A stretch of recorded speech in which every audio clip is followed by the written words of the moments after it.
Mahardika ing tias ing kamardikan. Rahayu, rahayu ingkang samya pinanggih.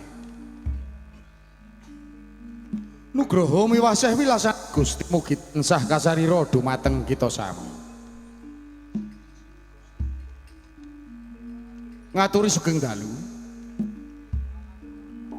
Sarta sugeng pepanggihan kalian kula warga ageng Sandiwara Ketoprak Wahyu Manggala. Ingkang dipun pimpin panjenenganipun Bapak Mogon. Kanthi alamat Desa Tanjung Sari, Kecamatan Jakenan, Kabupaten Pati Bumi Minatani.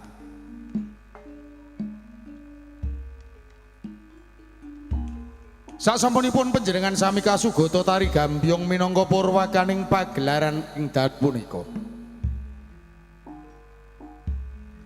Keparenga ing dalu menika kula warga ageng Wahyu Manggala badhe nyegahaken cariyos pamundutan ingkang mawi ira-iraan. Ande ande lumut.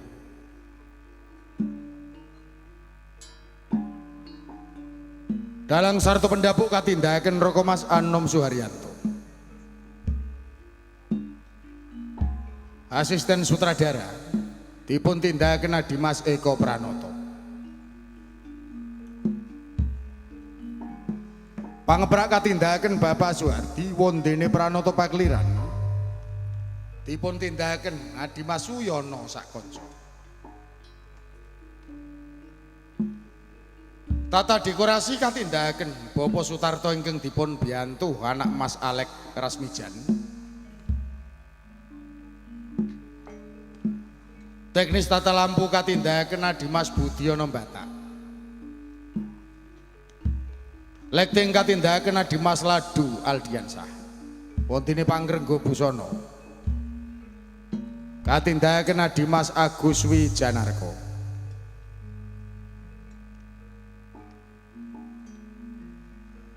Binarung ungling gongso madularas ingkang dipun pimpin Bapak Keman Widodo.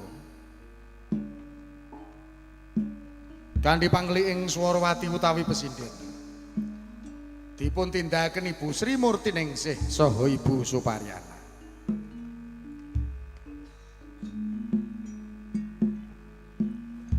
Nata gendhing katindahaken Dimas Hadi Prayitno. Wondene Wiraswara dipun tindahaken Bapak Miranda saha Dimas Bagus Edi Mahesa. Musik campursari katindahaken Dimas Ari Semprun, Raka Mas Edi Watono sarta Dimas Udin Galtoko.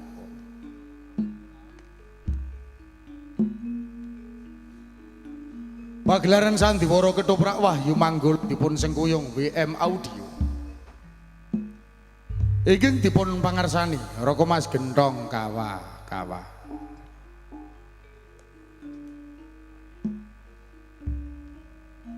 Wondene para paraga ingkang badhe maragani cariyos ing dalu punika. Sepisan nggambaraken wonten ing Kadipaten Banterangin.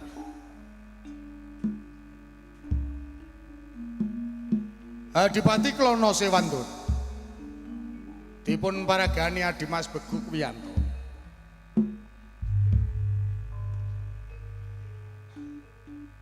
Patih Klonopati katindahaken Dimas Abi Rojali. Wondene para prajurit karameaken para seniman bagus Wahyu Manggala.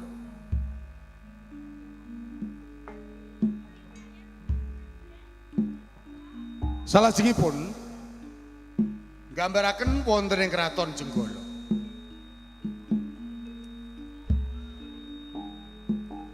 Prabu Lembu Amiluhur dipun paragani Raka Mas Anom Suharyanto. Patih Kudana Warsa katindahaken Raka Mas Andi Prastya.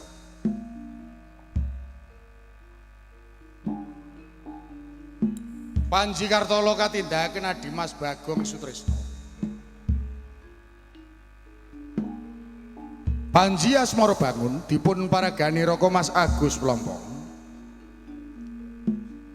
Wondene Sekar Taji katindakaken Nimas Diah Maharani.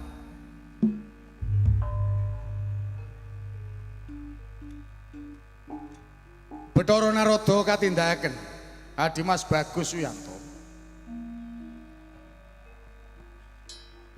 Wondene Bathara Indra katindakaken Adimas Eka Pranata.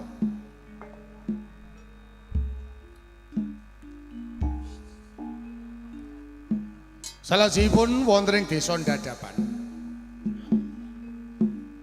Mbok Rondo Ndadapan. Kaparagani Mbak Ayu Sri Poncowati. Klething abang katindakaken Mas Uut Sutriana. Klething ijo kaparagani Mas Tata Wulandari. Klething biru katindakaken Mas Atun Sagita.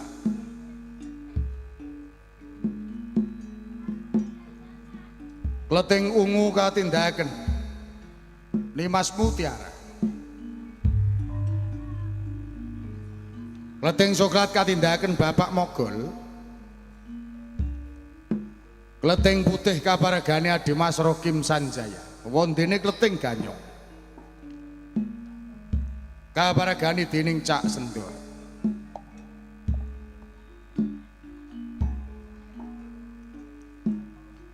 Rondo Karang Wurusan dipun paragani Mas Menik Widyawati. Bangu Tontong katindakaken Adimas Abdul Sutopo.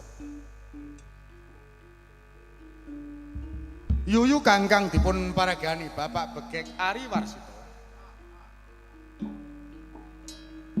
Wondene tukang jaga gerdu dipun tindakaken Raka Mas Judek Prakoso.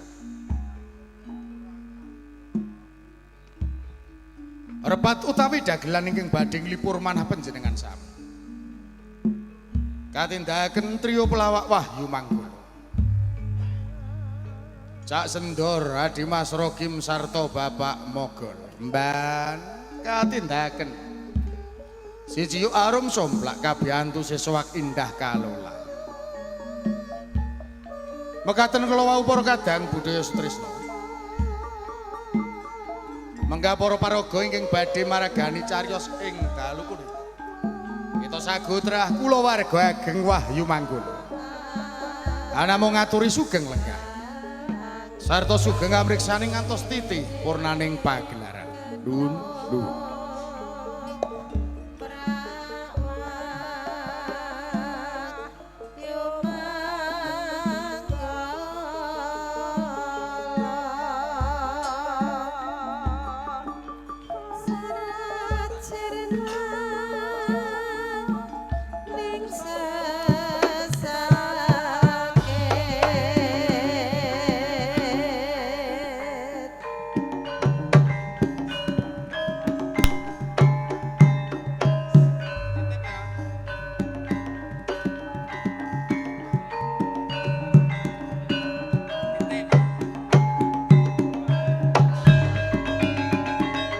Purwaning pagi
sliramu tumapak ana ing Kadipaten Bantarangan. Ilmu wigati apa, Dik? Mas kula menika dumugi wonten ing Kadipaten Bantarangan. Estunipun kula menika badhe ngunggah-unggahi dhateng panjenengan. Ngunggah-unggahi kelawan aku. Cetanipun kula kepengin sanget dados garwa panjenengan Kanjeng. Lir Kartika Banjar Rina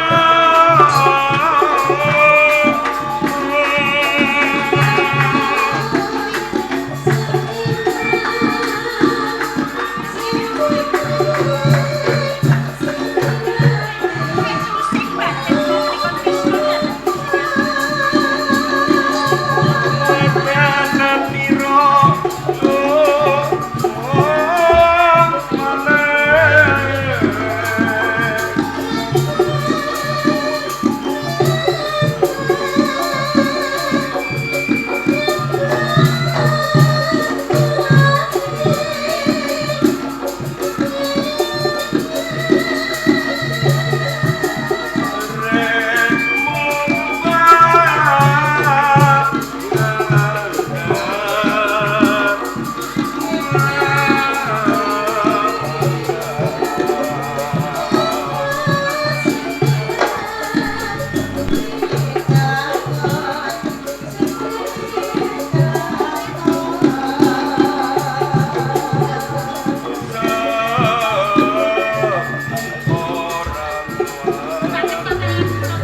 wonten sakiwa tengenipun tilam pagulingan panjenengan.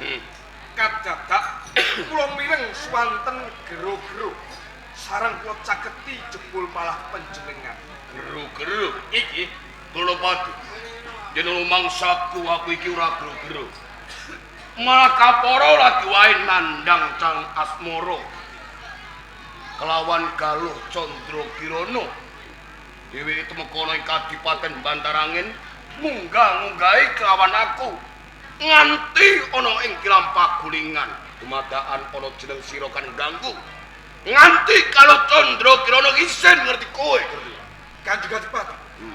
Wonten ing tilam pagulingan panjenengan boten wonten salah satunggalipun wanedya ingkang nami Galuh Candra Kirana. apa tenan Kados ngaten iki. yen nganti kowe goroh jonggomu bakal dadekake tak ewan-ewan ana ing alun-alun Namung ngestakaken dawuh. Galuh Candra Kirana. Galuh. Lho.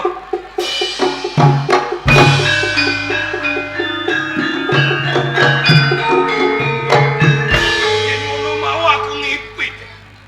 Yo sing gedhe pangapuram. Nanti aku duka kelawan jeneng sira. Mergo banget tresnaku kelawan Sekartaji Galuh Candra Kirana. Cetanipun panjenengan lam-lamen kalian wanita ingkang nami Galuh Candra Kirana. Senajan aku ora ngerti pasuryane Galuh Candra Kirana, nanging kaya-kaya aku wis cedhak saben dinaku. Kanjeng Adipati. Menapa nggih badhe kelampahan panjenengan mengku salah satunggalipun wanita ingkang nami Galuh Candra Kirana? Ya kene ora, mergo aku isih Jaka. Tur pangkatku iki Hadipati. Ya kene ora kelapa. Kula mangertos panjenengan salah satunggalipun Hadipati tasih muda tumaruna, gagah pideksa, sugih bandha donya. Nanging katuripun punika, Nanging apa?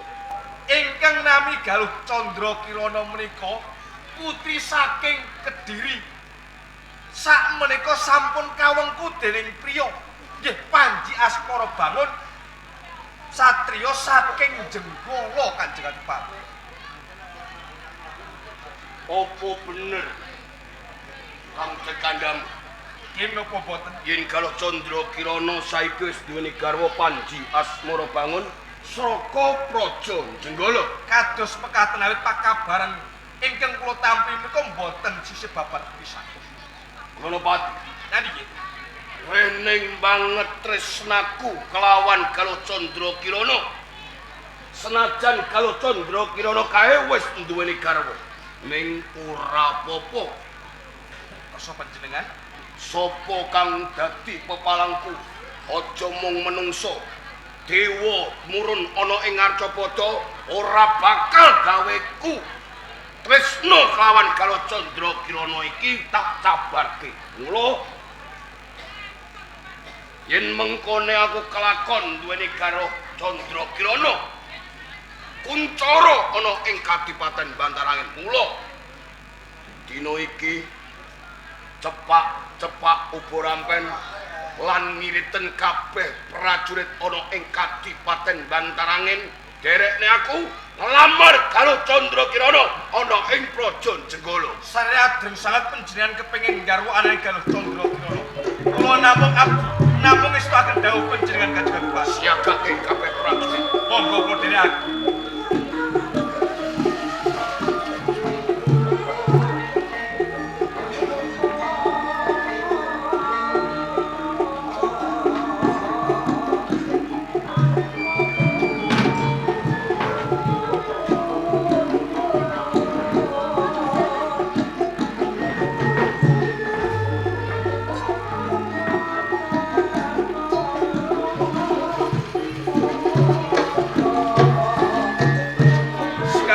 Prajurit ana ing Bantarang.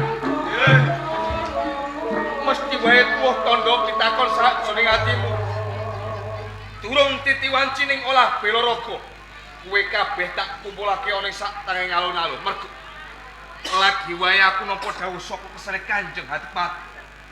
Lamun to aku lan kowe kabeh kudu nderekno indake Kanjeng Adipati Klana Sewangdana tumuju ana ing Jenggala. Merga banget gedhe tresnane lawan Galuh Candrakirana nganti dawuh lan aku kowe kabeh kang supaya nyepakake uba rampen penglamar jodang isine Mas Picis Raja Glon. Mula Kipi kepiye siaganing prajurit ana iki Bantarangin? Sedaya prajurit saha kreta kencana sampun sumadya Gusti Patih. Yen kaya ngono, Sisanggar iki bakal tak budhalake tumuju ana ing Jenggala. Prodam tumo! Siyaga makari. Ngestya sanjata lumaksana magita-gita. Tanjo! Pitungkasku kawan kabeh. Tumbak tamengan pamoko Cepawana kanggo ngarekani mbok menawa napa. Tanjo!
Paring dawuh Sang Prabu Lembamil.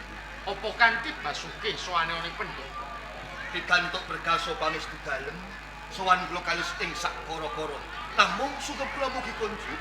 Ya, ingsun tampa ora liwat pujo pangestu ingsun tampan. Sanget anggen kawula nampi dadosaken abdi sakra. Nggih Kartolo. Dawuh katimbalan Romo. Apa ya winantura harja suwan? Pangestunan dalem Romo. Anggen kula sowan kalis ing sakara-kara. Namung sembah bukti kula katur Romo. Ya. Ora liwat pujo hastutining Rama kebat tampan. Sanget ing pamundi kula mugi ndadosaken teguh kayuanan kula Romo. Marang kabeh para prajurit ing Prajadigara. Sarene sira kabeh padha nderekake pasiban datan ana siji wae kanggo tangake kursi palungguhan. Sawetara dikepenake nggone lungguh jalaran durung ana dawuh tumrap sira kabeh.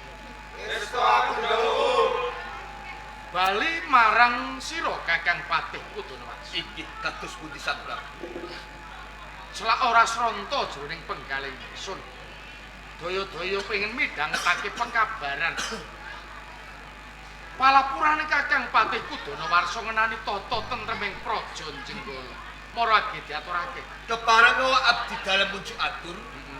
Menawi wonten dina dungkap anggen kula matur, Ya. kula nyuwun agunging samudra pangarsami Sang Prabu. Gedhe palimirmaning ingsun tumrap jeneng sira. Duh Sang Prabu Lembang Mlihur, senajan wedal sakmenika mangsane mangsa rendheng, nanging kawula panjenengan ing mapan wonten ing Paredèn, mandhapipun wonten ing Karang Pradesan, lumabar wonten ing Kraton Jenggala. Ya. Kawula panjenengan ngraosaken gesangipun mubramubu pindho alabur mati napa malih bab kaprajan wedal sakmenika hayem tentrem gemah ripah loh jinawi setunggal kemawon kawula panjenengan mboten wantun tumindak cecengilan. Syukur sedhep jumulung. Bombong jroning penggaling ingsun bareng ingsun midhangetake palapurane Kakang Patih Kudonawarsa. Sawetara diprayogakaken. Ngestokaken dawuh. Nggih Panjenengan Kartolo. Dawuh katimbalan Romo. Mungguh pinemumu kepiye sakuse kadang nira Panji Inu Kertopati wis kelakon daup lan galuh Candra Kirana. Dadosaken iri lan meri wonten salebetipun manah. Sasampunipun kula ngertos Kang Mas Panji Asmarabangun sampun mengku salah satunggaling wanita. Ya. Boten wonten sanes Kang Mbok Sekartaji. Rinten saha dalu tansah reruntungan. Prasasat boten saged pisah. Menawi kula mastani Romo. Anggenipun Kang Mbok Sekartaji tresna dumateng Kang Mas Panji Asmarabangun. Iya. Kinebyor pulut rinenggang gula. Boten saged ginggang sak rambut. Mila kanthi menika Rama, benjang kapan kula saged mengku salah satunggaling wanita ingkang dados sinisian dumateng kula. Yen kor trima iri kelawan kadangira Panji Asmarabangun ora mung jeneng sira. Okeng para kanoman lan para putri kabeh padha ngondhangake. Sawuse kadangira Panji Inu Kertopati daup lan galuh Candra Kirana. Wis kakondhangake keng kakung bagus pindaning Bathara Kamajaya, keng putri ayu pindaning Betari Kumaratih. Ngaten Rama. Mula bener apa keng dadi aturira. Muga wae datan bisa kapisahan. Nani jiran. Mula kanthi kuwi Kakang Patih Kudonawarsa iki ingsun gegadang lamun ingsun besok wis ora kuwawa ngasta utawa ngerat pradoting Praja Jenggala. Kawibane Praja Jenggala bakal ingsun linterake marang putraning ingsun Panji Inu Kertopati. Mungguh pinemune Kakang Kudonawarsa kepiye?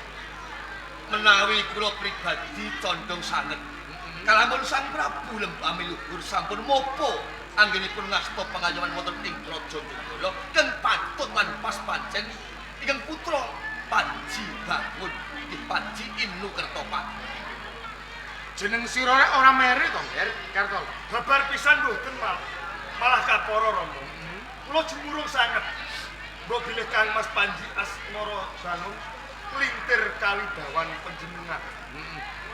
Yen kaya ngono, lamun besok ana dina kang prayoga, Rama bakal nglumpuhake kabeh para kadang Panji. Rama bakal paring dawuh. Sapa salah sawijining kadang Panji kang patut dumanti nata ning Praja Jenggala kejaba kadangira Panji Inu Kertopati. Kowe Kang Suwanji. Sapa kae? Gampyak saka praja.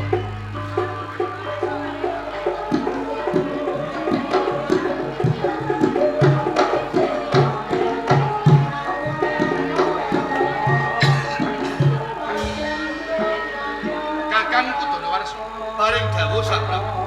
Pendhapa Jenggala Krawan priyagung luhur. Nanging babar pisan ingsun durung nate srawung. Coba purbanen, Kang. Sampun dipun keparengaken. Ya. Kisana, Inggih.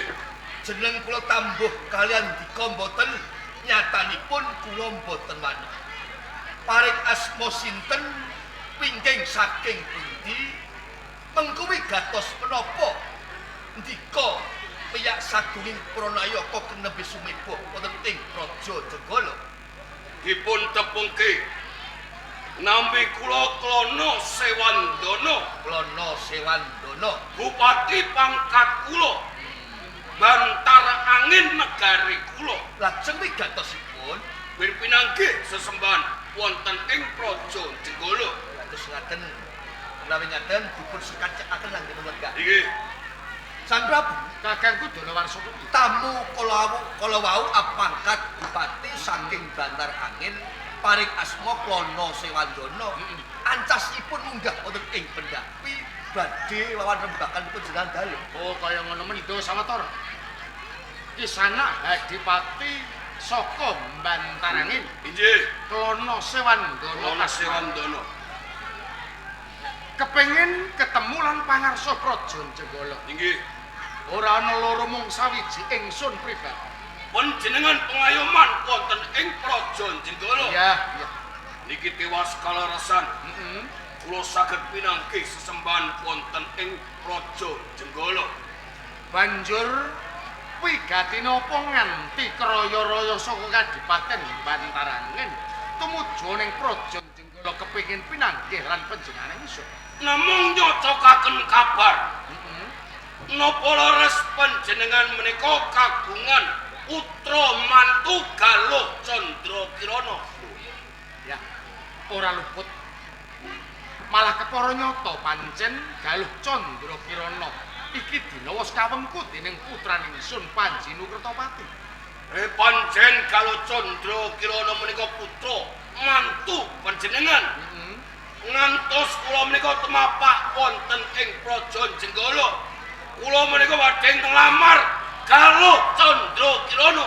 Belum. Monggo dhisik. Pisanak Klono Sewandana. Inggih. Ingsun wis paring dawuh yen to Galuh Candrakirana kawengku dening putraning ingsun. Nggih. Ateges wis kagungan garwa. Nggih. Lho dumadakan sira arep nglamar marang Galuh Candrakirana. Awet banget tresno kula kelawan Galuh Candrakirana. Rening panjenengan menika tiyang sepuhipun. Monggo panjenengan pisahaken kemawon Galuh Candrakirana lan Panji Asmara Bangun sinuwun. Yen kaya ngono ateges arep ngrusak pagrahayu. Banjur dosa apa kang ingsun sandhang umpama kelakon ingsun misahake. Nggone bebrayan putraning ingsun Panji Asmara Bangun lan Galuh Candrakirana. Dados panjenengan menika mboten purun misahaken ajrih dosa. Boten napa-napa. Yen panjenengan menika mboten purun, kula Klono Sewandana sagah misahaken Panji Asmara.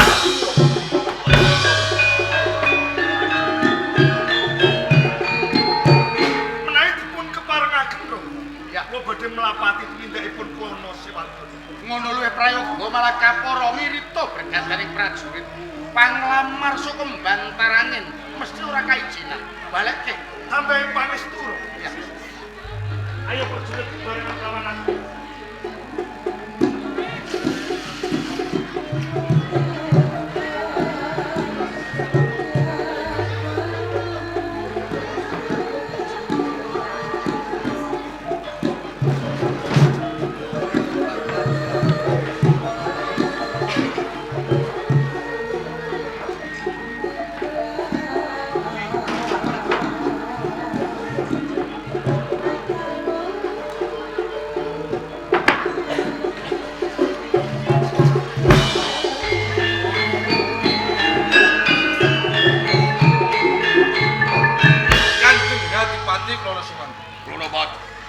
Kados pundi pawartanipun anggenipun panjenengan minggah wonten ing Pendhapa Jenggala. Kelakon aku bisa adu arep kawan sesembahan ana ing Praja Jenggala. Bloko yen aku nglamar karo Candrakirana. Balapati ora ana piwangsulan makapara disempalani. Nom-noman sisih kiwaku. Mula loro atiku ning ndapa disempalani. Kawenen geger Praja Jenggala sapa mau sing nyempalani patenono Namung wis tak kandhani. Raden Syoko.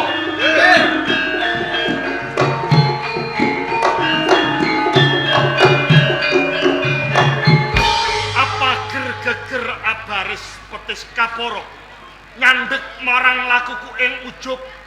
Aku mung kepengin mlapati tumindake Klono Sewandana. Banjur sapa sing dadi aran? Patih ana ing Bantarangin Golopati kang dadi aran. Barita Kersa.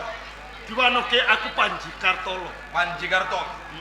Miturut pratilane Kanjeng Adipati lamun to mudune saka Pendhapa Jenggala. Kuwi ana manusa sing wani nyempalan.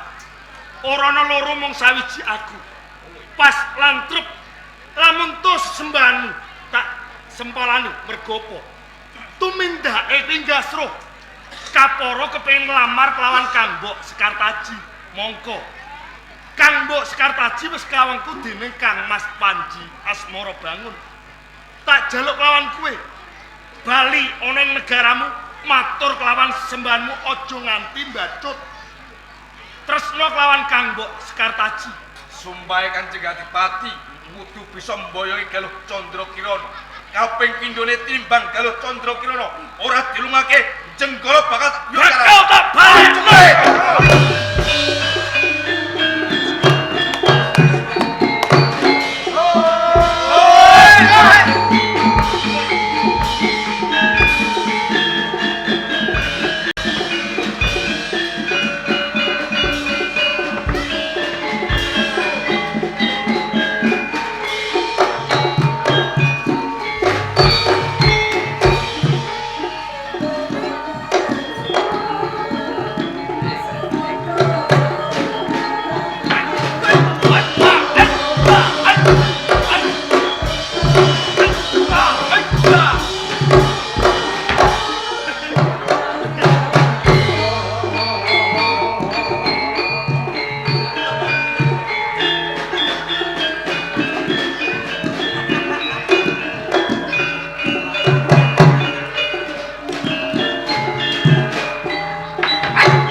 Cuwek sama.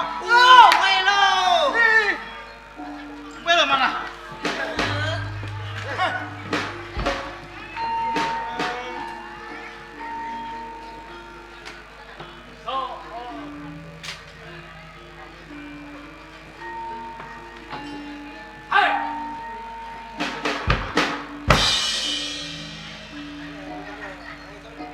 Ayo, ayo.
Bapak Calon.